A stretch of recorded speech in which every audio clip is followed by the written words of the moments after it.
Bonjour à tous. Alors, vidéo de trading live sur la méthode Full King avec donc le graphique Renko comme hier, hein. Donc là, on est le mardi 13 juin.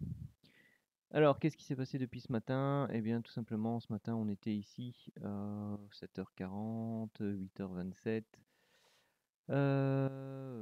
9h02, donc vous voyez 9h ça se terminait là.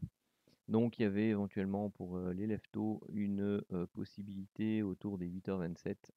Enfin pour ceux qui tradent tôt le matin, perso j'aime pas trop trader avant l'open européenne, donc c'est 9h.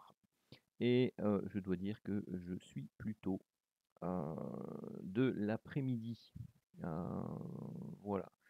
Donc ici ce matin, bon, il y avait une petite opportunité, donc on pouvait aller rechercher les 30 points avec le premier objectif ici et les 65 points juste à l'instant, donc 14h17 sur l'enveloppe opposée. Donc vous voyez que sur le graphique Dow Jones 2500 ticks, qui est le graphique cadre, donc on avait les trois enveloppes qui étaient confondues, hein, donc c'était une belle zone. Donc, bah, pour l'instant, rien de spécial à faire. Pourquoi? Parce que on est juste ici au milieu, nulle part, à part cette zone chartiste ici.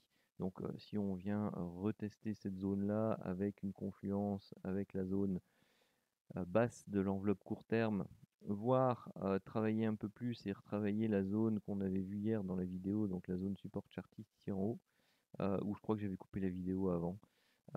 Désolé. Mais donc là ici on aurait une confluence entre la ligne médiane moyen terme, euh, une réintégration peut-être de l'enveloppe basse court terme et cette zone chartiste-ci, plus un enfoncement ici au niveau du Renko. Donc voilà, ça pourrait être une zone intéressante à travailler s'il y a des setups qui se présentent pour pouvoir bien, tout simplement ici travailler une correction de type A, B, C, ou alors tout simplement un retournement de type vague 1.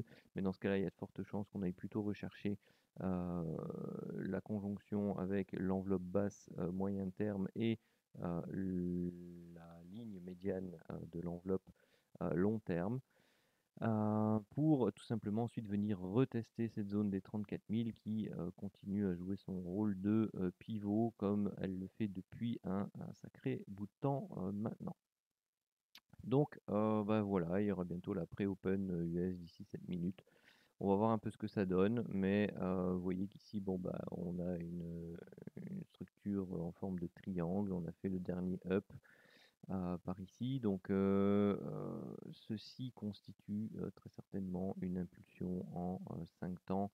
Ou alors vous avez ici la vague 1, vague 2, vous avez ici sous vague 1, sous vague 2, sous vague 3, sous vague 4, sous vague 5 pour une vague 3. On latéralise pour une vague 4 et puis on continue à monter un peu avant de reprendre son souffle et revenir chercher cette zone des 34 000. Donc si on monte un peu plus, bon, on pourrait même aller chercher les 34 200. Je sais pas s'il y aura suffisamment d'historique pour aller voir plus loin. Si.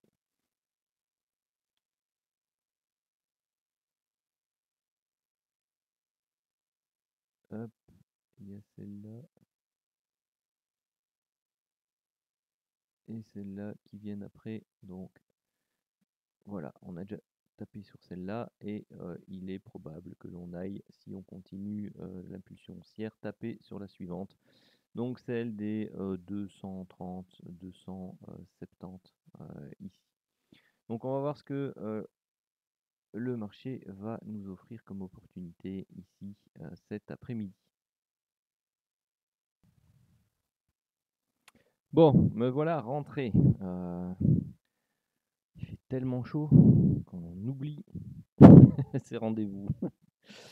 Alors, du coup, qu'est-ce qui s'est passé depuis l'Open? Enfin, 14h30, c'était par ici. Donc, il y a une annonce. Donc, on a fait le yo-yo entre deux. Euh, Ici, bah, il y avait un petit setup de divergence, hein. Donc, quand on pénétrait là, on venait rechercher cette zone dont je vous parlais, justement. Ici, qu'est-ce qu'on a fait? Donc on pouvait rentrer là, hein, puisque vous aviez le setup de divergence ici, puisque l'indicateur fait un plus haut alors que les prix font un plus bas. Donc on pouvait aller rechercher les 45 points ici et puis directement, hop, bon, à mon avis ça c'est pendant la news, donc celui-là pour le prendre sans doute compliqué. Ou en retard, ou enfin bref, ça a dû décaler très fortement dans un sens puis dans l'autre. Donc pas évident à prendre à mon avis tout ça. Puisque ça c'est toujours dans la... Ouais, donc là il y a eu le setup de divergence baissier, on était ici, non, on était là, on était revenu dans la zone, donc là il y avait un setup de divergence baissier qui avait été annoncé, donc on pouvait reprendre là, aller chercher le premier objectif, se mettre à BE, être stoppé BE, repartir dans les hauteurs, ici de nouveau, donc on recherche toujours des ventes. Il y avait le setup de divergence ici, visuel, puisque les prix font un plus haut, l'indicateur fait un plus bas. Donc on pouvait aller rechercher, paf, on manque de peu, on revient, on reteste une fois, deux fois, trois fois. Perso, moi je suis parti ici, hein. J'attends pas les 5 points qui manquent pour aller faire la touchette, hein. D'ailleurs, si ça se trouve, si on regarde sur les graphiques en tick, il a baissé, il est allé là, et puis il est remonté, il n'a pas fait les 5 points nécessaires pour faire la brique suivante. C'est pas grave, on n'est pas à 5 points près lorsque on en a plus de 60. Donc le deuxième ABE sans doute également. Donc si on travaille avec de l'eau, moi je travaille toujours avec de l'eau. Donc vous voyez, on est venu casser, on est venu reprendre le support ici. Donc en plus c'est cette zone-là qu'on travaille, hein. Donc vous êtes proche de la médiane ici sur le Renko. On vient travailler la zone de résistance qui est devenue support. Et on va rechercher cette troisième zone là autour des 230-260 dont je vous parlais plus tôt dans l'analyse du début de vidéo. Et sur cette zone là, eh bien, qu'est-ce qu'on a eu de nouveau? Des setups de divergence ici. On pouvait entrer en position à ce niveau là, aller rechercher la médiane qui faisait 80 points. Et le deuxième lot, cette fois-ci, il n'est pas sorti à BE, mais on pouvait aller rechercher ici l'enveloppe basse qui faisait 135 points. Alors, bon, bah, il s'en est passé des choses pendant mon rendez-vous. Ici, qu'est-ce qu'on a maintenant? Bien, tout simplement, on est en retest, comme je vous expliquais tout à l'heure. On fait le retest ici de cette zone. Bon, bah voilà, maintenant elle n'est pas en confluence avec médiane moyen terme, enveloppe court terme basse ou ce genre de choses. Donc, bon, patience. Donc, pour l'instant, de toute façon, il n'y a pas eu de setup de divergence sur la zone basse ici sur le Renko. Donc, il n'y a plus qu'à attendre. Donc, on a 80 et 137. 150 et 135, pardon, 210, 210, 45, 255, 255, 230, plus 255, plus 230. Voilà le bilan actuel qui était possible dans l'idéal. Alors, où en est-on après cette petite pause? Alors, il y a eu une opportunité ici, donc quand on est revenu là, celle-ci je ne l'ai pas saisie. Pourquoi? Parce que bah, on n'était pas dans la zone de l'enveloppe supérieure au niveau du graphique Renko, donc celle-là, perso, je ne l'ai pas prise. Et ici, donc je suis entré en position. Pourquoi? Parce qu'on est entré ici dedans et que on a eu cette validation ici au niveau du setup de divergence. Alors, je l'ai prise un peu basse. Pourquoi? Parce que quand elle est apparue, bah, on a fait directement les deux briques et la troisième dans la foulée. Donc je me suis dit, je vais attendre que ça remonte un peu et que ça refasse donc la brique suivante. Et donc le temps qu'elle fasse cette brique là et que j'avais clic, et bah on était là-bas avec le spread. Donc voilà, tout simplement. Sinon, l'entrée idéale, bien entendu, hein, c'était autour des 260, donc 10 points plus haut. Voilà, voilà. Donc les objectifs comme d'hab, hein, la ligne médiane ici, autour des 204. Donc c'est plus ou moins autour de la ligne médiane verte ici sur le graphique cadre. Et pour l'instant autour des 150 pour, donc à ce niveau-ci, voire même cette zone-là, autour des 100, entre 100 et 150, puisque vous voyez qu'on peut faire ici une impulsion, une correction, et puis derrière recorriger et aller faire un plus bas par rapport à ce niveau-là.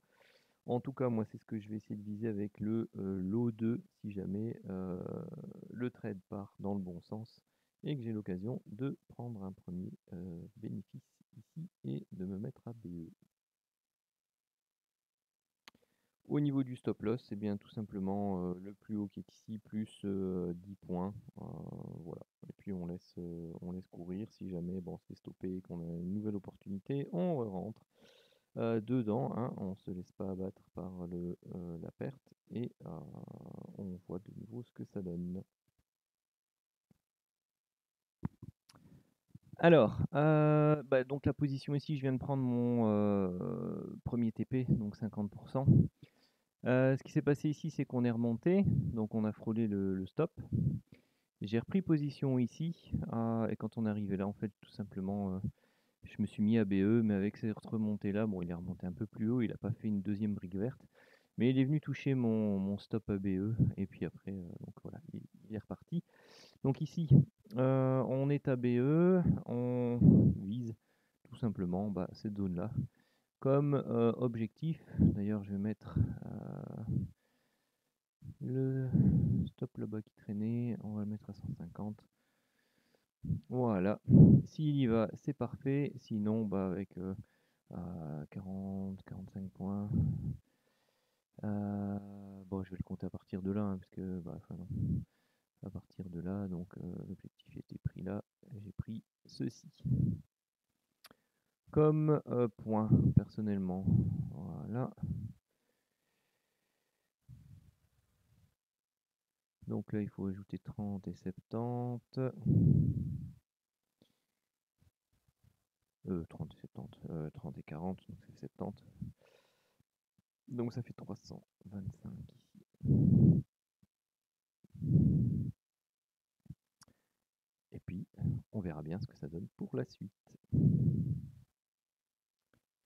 Alors, petit point sur l'évolution. Mon trade a été stoppé à BE, hein, puisqu'on est remonté ici. Par contre, quand on est arrivé là, j'ai pris une partie encore de mes bénéfices. Tout simplement, pourquoi? Parce que quand j'ai vu la structure que l'on faisait ici, c'était tout simplement une structure en 3 temps, une baisse, une hausse, une baisse. Donc pour moi, je me suis dit, il y a des chances de réaction quand même sur cette zone, donc j'ai pris une partie, 50% de ce qui me restait, et j'en suis content. De toute façon, on n'était pas très loin, vous voyez ici non plus, hein, de la bande inférieure sur le Renko. Donc voilà. Ici, qu'est-ce qui se passe? Eh bien, tout simplement, on réintègre ici la bande supérieure du Renko, on réintègre les bandes supérieures, cette fameuse zone de support chartiste. Donc, eh bien, il y a potentiellement encore une autre opportunité qui se profile. Vous avez ici toujours la zone de range court terme qui est active et donc ça c'est bon signe. Tout simplement pourquoi? Ça permet de faire des structures de consolidation, latéralisation et donc ça donne plus de probabilité à ce genre de position et de trade pour aller chercher leur objectif. Hein. Comme j'en ai discuté dans la vidéo précédente, lorsque on n'est pas en zone de range court terme et long terme, eh bien, vous avez de fortes probabilités de prise de tendance dans un sens ou dans l'autre, et donc on travaille plutôt les prises de position sur les corrections, tout simplement, ou on patiente afin d'arriver dans une zone de latéralisation. Bon, alors on a eu En cette zone haute là, le signal attendu ici, donc si on avait loupé celui-là, on pouvait reprendre à la cassure ici par exemple. Oui, j'étais un peu frileux. Moi, je l'ai pris ici et je me suis mis assez rapidement à BE parce que bon, bah, c'était l'heure de manger tout simplement, donc je pouvais pas être là pour suivre le trade. Donc bah bon, voilà, je me suis fait stopper à BE ici derrière et puis bon bah il est parti, il est allé chercher 45 points à 90 points ici. Donc c'était encore une belle opportunité. Donc ici on passe à 3,70 de possible et 90, 3,20 ici. Voilà, voilà. Bon, bon après il est 20h23. Pour moi ça clôture la session, hein, donc j'ai pris ce que j'avais à prendre personnellement. J'ai fait ma journée, mais vous voyez que pour ceux qui peuvent être là devant les écrans, voilà, pas forcément toute la journée, hein, mais depuis l'Open, voire un peu avant, eh bien, il y avait pas mal de points à prendre sur cet après-midi en horaire européen.